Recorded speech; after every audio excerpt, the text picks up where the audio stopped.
haute couture, voiture allemande, béret René Lacoste, originaire du pays où on tape les gens pour vivre. En arrière, je ferai la même chose.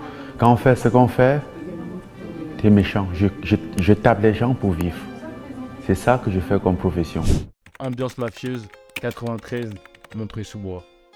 Aujourd'hui, on va parler du phénomène Ouais Renoir. Bon, dans cette vidéo, j'ai essayé de regrouper un maximum d'infos que j'ai pu, même si elle a été dure d'en trouver. Mais avant que la vidéo commence, les gars, si c'est pas déjà fait, abonnez-vous, pétez-moi la barre des 500 abonnés et activez la cloche de notification. Ça vous coûte rien, et moi, ça me donne de la force et me permet de continuer à sortir des vidéos. Donc, on peut faire un échange de mots procédés ou que les petits? Je peux aller dedans moi aussi ou que les petits? Moi je peux moi aussi, un peu.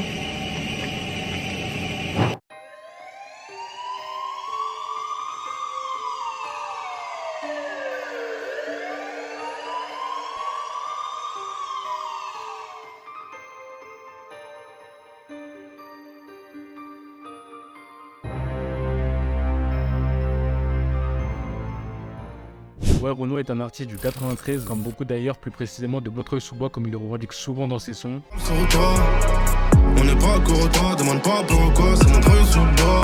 Ouais, Renoir est un artiste très mystérieux qui ne fait pas beaucoup d'interviews et ne parle très peu de lui. Comme le dit Mousse et SK, membre de son label PLR Music, dans l'article du Parisien, il ne montre aucune émotion. La seule manière de le connaître, c'est d'écouter sa musique. D'ailleurs, c'est sur quoi je m'appuie pour faire cette vidéo aujourd'hui.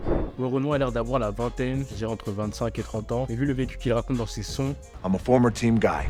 il a commencé la musique en 2020 avec son premier titre Guadalajara. Pour vous dire à quel point il est fort, il a sorti 19 clips sur sa chaîne YouTube et il n'y en a aucun qui est en dessous de la barre du million de vues. Et pour rappel, comme j'ai dit, il a commencé le rap en 2020. Bien évidemment, avant ça, comme il le dit lui-même en interview, il avait déjà gratté des textes avec des mecs de son quartier, comme beaucoup de personnes d'ailleurs, mais rien de sérieux.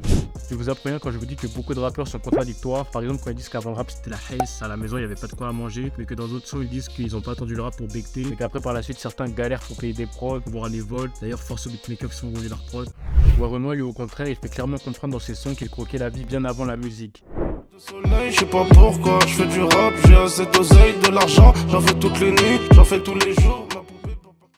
Le rap c'est qu'un plus, pendant que d'autres artistes qu'on a tous saignés à une époque et que l'on écoute moins maintenant ont changé. Je veux pas dire qu'ils sont devenus nuls, mais au moins la dalle qu'à leur début et d'autres inspirations car elles sont plus dans leur délire quand ils étaient au quartier. Alors Renoir, lui, il rappe comme si son frigo était autant rempli que le nombre de pénaltys arrêtés par Hugo Lloris à la finale de Coupe du Monde.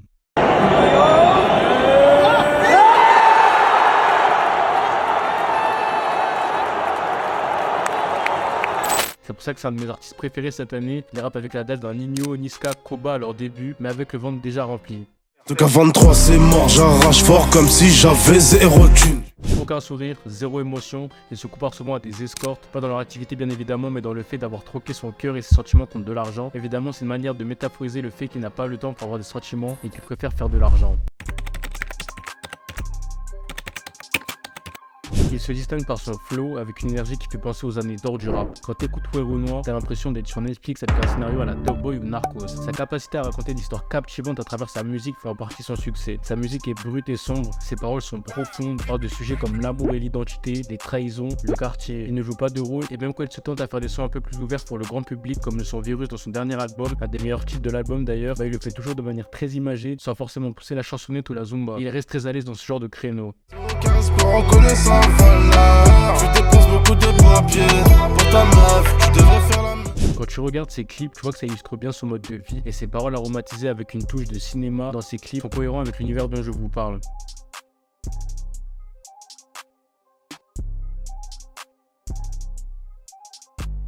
La force appelle la force. Vu comment Ouais Renoir a tapé fort, on peut le voir en fit avec des grosses têtes du rap FR comme Nino, Latrim, Maes, PLK et Tiakola. Je sais plus, 2 semaines avant, il y a un mec qui me parle qui me dit qu'il y a un mec de Montreuil et tout, il s'appelle Ouais Renoir, c'est super chaud et tout.